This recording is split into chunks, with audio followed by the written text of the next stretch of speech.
Good afternoon, and welcome to City Speaks. My name is Vicki Westling, and I'm here to continue to carry on the mission of Mayor Rosas, which is to provide an opportunity to all of our residents, to all of our citizens, our taxpayers, to let them know they have an opportunity to find out what's happening in the city. You can send in your questions, you can make your comments, you can send in your concerns to me, Vicki Westling, at City Hall, and we'll be happy to address them on the air. With that said, this is our third City Speaks show, and we have with us today our Fiscal Affairs Officer, Marsha Beach, and our Director of Human Resources, David Campola. So welcome aboard, guys. Thank you. Thank you.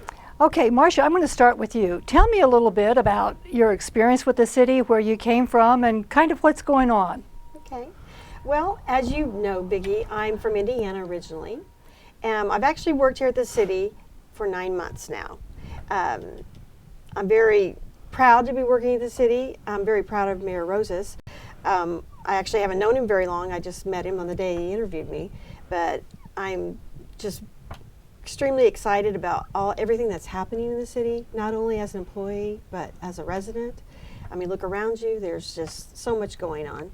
And I'm proud of actually all of his cabinet. You know, they've all worked so hard together. And down from Randy Woodbury, Rebecca Yanis, his entire group, including this guy over here. This guy over here happens to be David Campola. David, tell us a little bit about what you're doing and how long you've been with the city. Well, I've been with the city for a little bit less than 6 months. I'm originally from Utica, New York, which is in the central part of the state. And my background is I've got around 45 years, that's a long time I know, of manufacturing, administrative, human resource development, and collective bargaining union experience. And I met with the mayor about 7 months ago in discussions, and I liked what he had to say about what he's doing with the city of Dunkirk. I love the direction it's going, and the building, it's just incredible. So it's an exciting time to be working at City Hall, and it's exciting for all the Dunkirk residents too. Wow, there's an awful lot going on, and let's shift gears just a little bit, because when we talk about this time of year we're kind of closing out what happened the year before, which brings us to the audit for 2017, and that is your bailiwick. What's happening? Okay. Well, of course, as you can imagine, it's a long process, but I'm happy to say we are finished, and the auditors are actually going to present the final audit at our next Finance Committee meeting, which would be in July, this month. So it went well, I think. I can't really say exactly how it's going to be, you know, the final numbers, but we are going to be in the black again. And as you remember, last year, under Mayor Rosas, we were over $1 million in the black, which is just incredible. And we're going to also again be in the black, which is great. And you know, you may think, how was that possible? And it really, a lot of it was just him being so involved in the expenditure process, which is Fiscal Affairs Department. So he basically, like our PO system, I think in the past, I shouldn't say it was a new policy, it was just enforced policy. And that is, we have basically 3 levels of approval on each and every PO.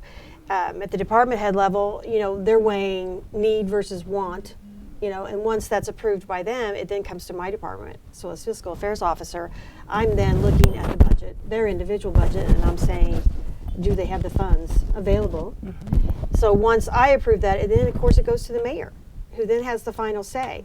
And you know, sometimes he'll look at it and say, you know, I know you want this. He's not always the most popular guy, because sometimes he has to say no, maybe next year. But you know what? He doesn't work for them. He works for the residents. Well, and that's right. And that brings up the idea that budget time is coming up.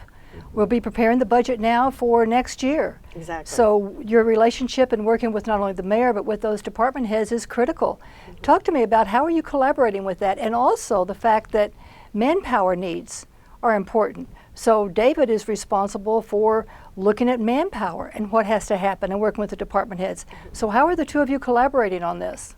Well, I haven't actually started the 2019 budget yet, but of course we've had many, and I've been attending David's human resource meetings. So we've already discussed that, made a plan. We're going to be sitting down. I will be sitting down not only with each department head and going through, you know, everything from A to Z, you know, any potential problems, any potential expenditures that they think they might have. But I'll be spending a lot of time with David, of course, just going through all the employees and additions, and we always have retirements, and there's so many different moving parts. So there. now, David, speak to that, because with our employees the way they are now, we have our regular employees, we have seasonal help. How do we stand with our seasonal help? Well, we're fully loaded right now. We have, I believe, 19 seasonal employees, not counting our camp counselors and our lifeguards. So we're functioning at full capacity, which we need because of the events that are happening around town during the summertime, with the Thursday night music and the boat show coming and getting everything up to shape and keeping it in shape. The grass grows every day. You got to cut it. And if somebody's cutting the grass, they're not doing something else. So that's why you need these seasonal employees. And as far as the budget concerns, Marsha and I had many discussions on this. And she brings to the table a lot of experience with fiscal affairs. So I'm quite confident that she's going to make this happen as smooth as possible. And I'm actually excited to go through the process with her. So. Right. And so you mentioned all the events that are happening, whether it's music on the pier or the boat extravaganza, the show that's coming in, which is just going to be phenomenal. We have events every weekend. There's always something happening during the summer. It's like we don't have enough Saturdays available to us. And yet, all these things cost money. How are we paying for all of this, Marsha? Well, as you know, all of the events are all sponsored by local businesses through some possible grants, and but of course we are supporting with our staff, with our personnel, with our police department, our fire department. They're on standby, so we do have some costs associated with the city, but the majority of the costs are through donations. Right. So our sponsorship and with our grants, such as with the things that we've done at Point Gratiot with the splash pad at Wright Park, which I'm hearing phenomenal things about. Big hit. Can you believe? Have you been by? Yes. Yeah, it's really It's just something to watch. it's awesome with all those little kids. Yep. I love that. I want to be 5 again so I can spray that fish around. But with everything that's going on, and we talk about, the people see the growth. They see the development that's happening in this city. They see everything that's going on, and sometimes they think, well, my taxes are going to go up. They're sure to have to go up. And I know the mayor has made a commitment not to make that happen, to really try to hold the line. But you're right, with the sponsorships, which is for the boat show, the grant funding that's come in through the various department heads, those impact the budget. How do you handle the grant process when it comes through? Well, as you know, getting a grant is not the easiest thing in the world. I mean, some people say, oh, you got this grant. Well, it's not a lottery system here. It's a lot of work. It's a lot of work. A lot of work by the mayor, a lot of work by his staff. And, quite frankly, the mayor, that's why he goes to Albany. That's why he sends his staff to Albany. You need to build those relationships so they know who Mayor Rosas is. And that's because he has, dedicated time to go up there, meet these people and foster those relationships. So that's how we're winning these right. grants. So those grants you're basically paying for everything, and of course that runs through my department as well.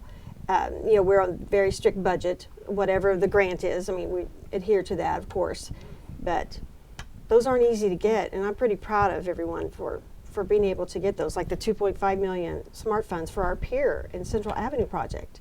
That's just incredible. Not very many of those are awarded. Right, absolutely not. And David, of course, we talk about the staffing. We have a lot of things going on in the city and, of course, in surrounding areas. We have a Phoenix that's coming in the town of Dunkirk. They're promising that there's going to be greater employment. How is that going to affect our city residents? How do you think are we going to be able to compete with that?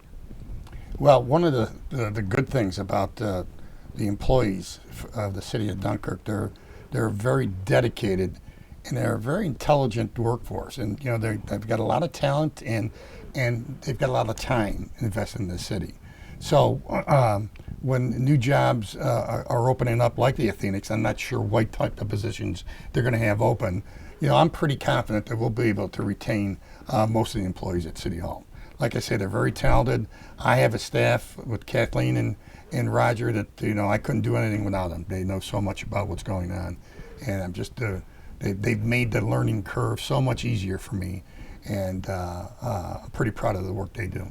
And then, of course, we have one of your strengths deals with a topic that is right here in our faces every single day. We talk about privacy. We talk about the internet. We talk about all the things that protecting employees' personal information. What have you done, or what are you doing in that regard? Well, that's one of my cornerstones of my career was documentation and employee records. I'm a fanatic, and I think I mentioned that to the mayor when we were talking about possibly coming to work for the city, that I get real nervous about employee records. And the good thing about our HR department is that everything's kept under lock and key, and no one, absolutely no one, who's not authorized to access those records can see them.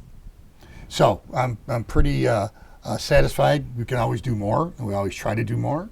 But right now I can say that the employees' records are safe and secure. So any questions that have come up asking about their privacy interest, they know that that's not going to be a factor. Nothing's going to come out of the personnel department that needs to come out. In fact, there's a new directive that came out of Albany to make sure that all municipalities have a secured area to keep employees' records, and we're ahead of the curve on that. So. Right. Our records are under lock and key. At all times. At all times. Yeah. So that's very good. So at least the employees can rest assured that that is definitely one of the things that's happening. So the other things that we've done in the area of human resources, you've brought in some training programs. Tell me a little bit about those. Yes. Well, one of the things that the mayor discussed with me is that he wanted to make sure that all city employees are brought up to speed on the required training programs. Federally required training programs such as sexual harassment, diversity training, and active shooter. So we invested some money in some videotapes and some training aids, and we're almost complete with the first round of training, which will go, it's on an annual basis, and we'll be adding more as the year goes on. Okay, and we also, in addition to those federally mandated trainings that we've done, I know that our DPW supervisor and director, they do some on-site training. Yes. We also have some safety training at both our water treatment plant and our wastewater treatment plant. But we also had some training over this earlier part of the year with a consultant that we brought in from Lewiston, Laura Andrus. She did a lot in the way of management training. Have you seen any results of that? How do you feel about that training? And where do we plan to go with it? I think it was very positive. I think that the supervisors especially get a lot out of it because it's a unique situation. We have unionized supervisors. And so you always wonder, well, can you teach these people anything? And you can. They enjoyed it. I think they got a lot out of it. I think they interact with their employees a lot better. And we had training from the customer service folks. I think they got a lot out of it. So I think it was well worth it.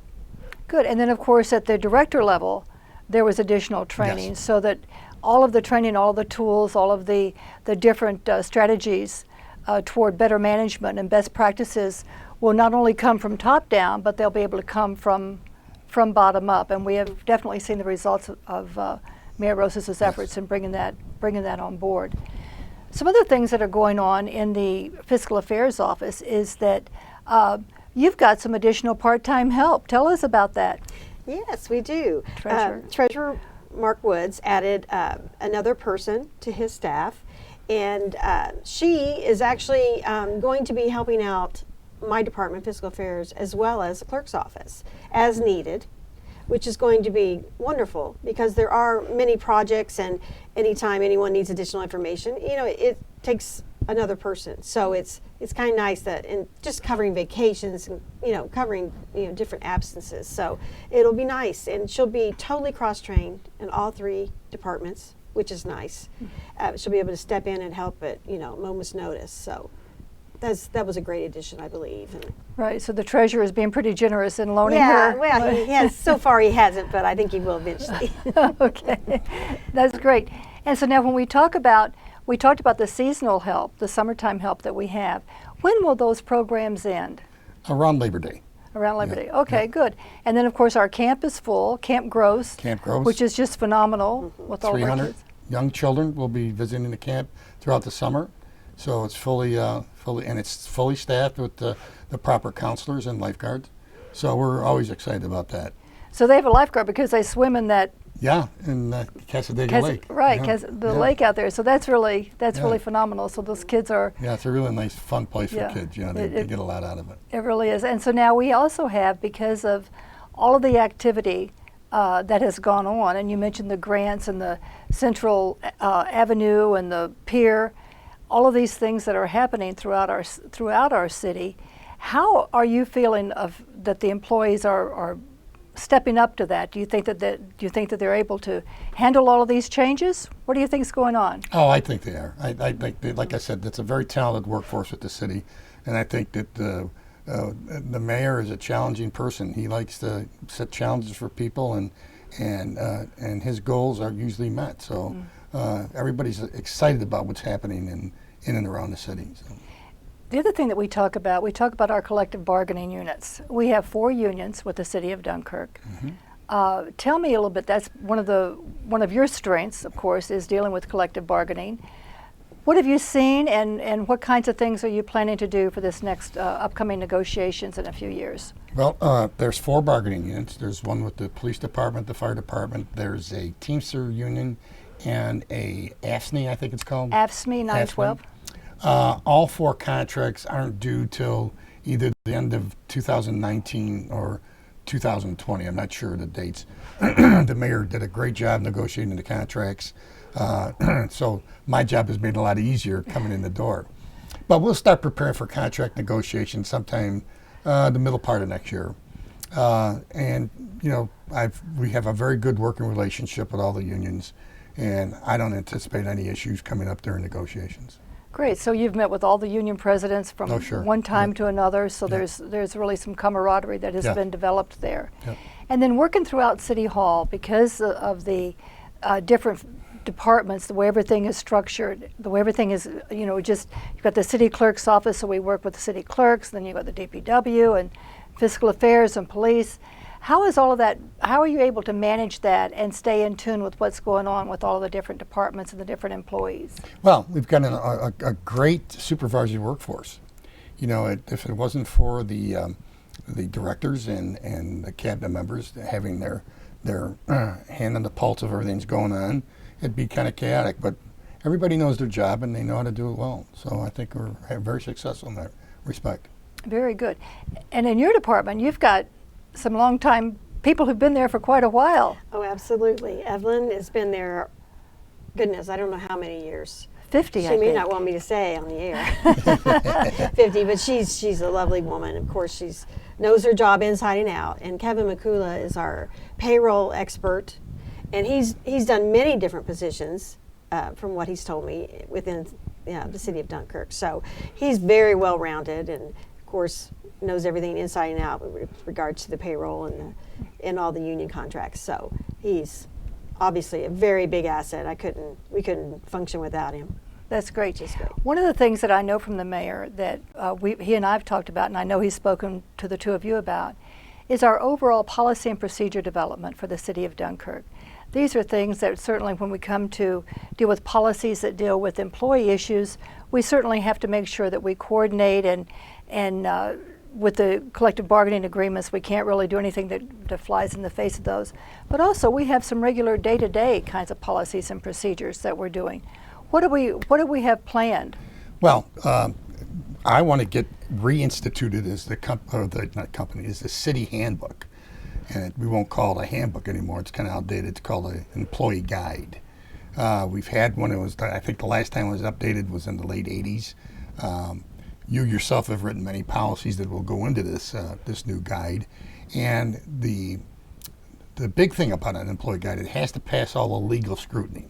Once it's put together, it has to go to a lawyer or a legal office, and they have to make sure all the boilerplate information is in there. It has to meet certain requirements from the federal and state government.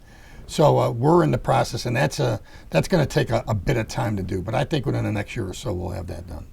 Great, very good. And of course, in Fiscal Affairs, are you starting from the bottom up, or what are we doing there? Well, I think I discussed a little bit about our PO system, our approval process, and everything. I'm working, with Treasurer Woods. Also, one of the first things the mayor said to me was, first thing he said to me was, our number one goal is to be good stewards of taxpayer dollars. And that's kind of been our theme in Fiscal Affairs. The second thing he said was, the auditors are saying that we have too many intercompany loans. What I mean is loans from the general fund to the water fund and to the wastewater fund. And it kind of got away from, the department years ago. So his first thing was, can you please reconcile that? And we need to get this all cleared up. So I did that for him, and he and I sat down and we made out a 5-year plan to get that all cleared up. And I'm very happy to say we went from like 10 million to 5 million, and I think we're at like 2.5 million now, and this is year 1, but we were very conservative in our plan. I know the auditors were extremely happy, when we presented that to them at the last audit. So I'm, pretty excited that that's going to be totally cleared up, and that just kind of goes with the whole overall state of the city. We're probably in the best state right now that we've been in a long time, and I attribute that to Mayor Rosas and the changes he's made, and pretty proud of that. So we could be looking for, department heads can be looking for not only a new policy that deals with purchases, but also other policies that will come down the pike that might impact just fiscal affairs. reference to their budgets in general. Okay. Yeah. So it'll be All right, an very- exciting year, and I'll be working with Treasurer Mark Woods, just with in general, just cash flow in general.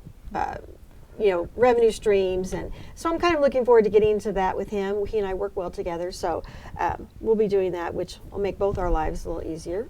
That's good. Mhm. Great. Yeah, easy's always the best way to go. What else is going on in human resources? Human resources has changed. Personnel, it used to be personnel with a little green visor, and you sit there and you just take applications, and now we do a bunch of stuff. Well, it touches every aspect of every employee's working day. We have a hiring process that is very complex, and the HR folks know it inside and out, and they follow it, and it makes it a lot easier for us and the county. And it's really new to me is I didn't realize how much the county was involved with the HR department. There's a lot of approvals that have to come from the county. You think that the city can do anything they want, they can't. The county's involved from the get-go when people start work. We also have our benefits administration. We also have our employer relations, our liability insurance that comes through HR department. So there's a lot of different tentacles that we have out that keep our day quite busy. So now when you talk about the hiring process and the county's involvement, that's civil service. Yes. And so we have competitive and non-competitive positions. Correct. While some of our positions, such as maybe in our parks department or some of our street departments, are non-competitive, that means there's no civil service exam for those. Many of the positions do require a civil service exam. And so we're kind of limited as to what we can do and what we can't do. That's right. And who we must hire. Yeah. Also, the jobs that are available throughout the county, we have those listed in human resources, Yes. I believe, so that people can come in and they might know where the job is. And they can also sign up for tests.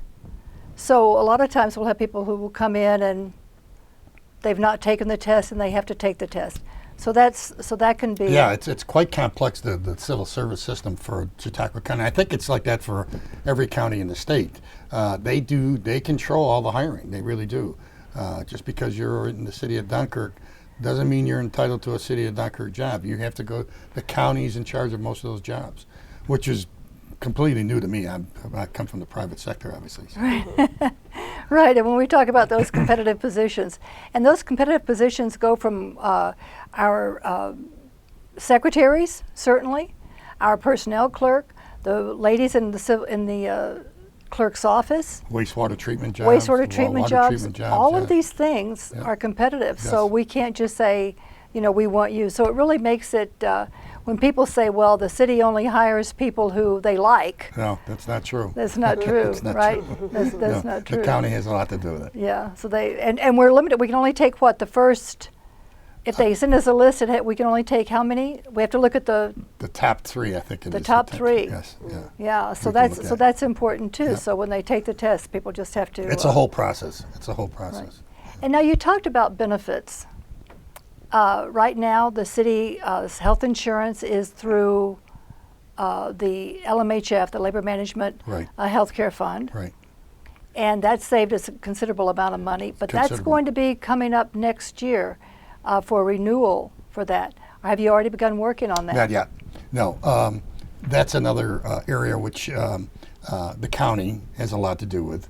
And I plan on meeting with some of the county officials, excuse me, over the next several months to get more involved with that.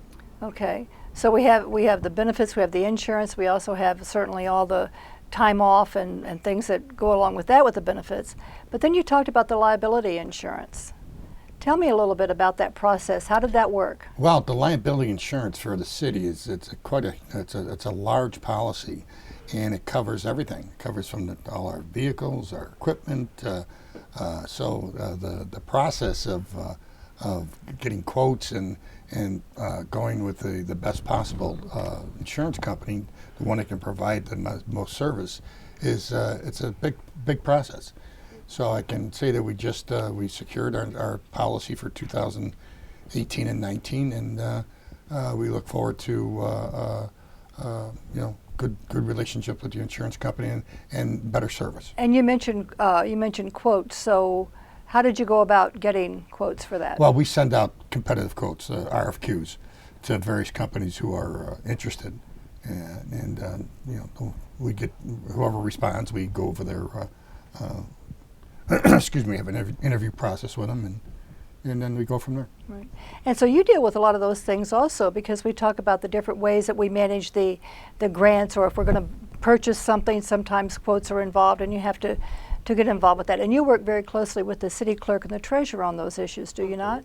Yes, and of course both Chief Orlano and Chief Edwards, they're wonderful, and typically they do a lot of bidding out when they're purchasing their vehicles and their more pricier items, I should say. So I'm learning from them every day, because they've been very helpful to me.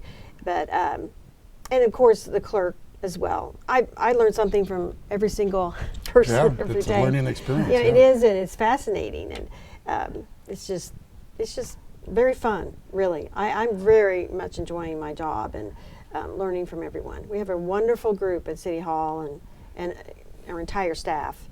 So, but yeah. Okay, and so we talk about grants, we talk about the grant writing, we talk about the different things that come up, and both chiefs also work on grants and getting grant approval. And then of course our planning director works on some of the grants. Mm-hmm. Tell me about some of the big things that have come through. Well, I think I mentioned earlier the Smart Funds growth project, the $2.5 million that was just awarded to us.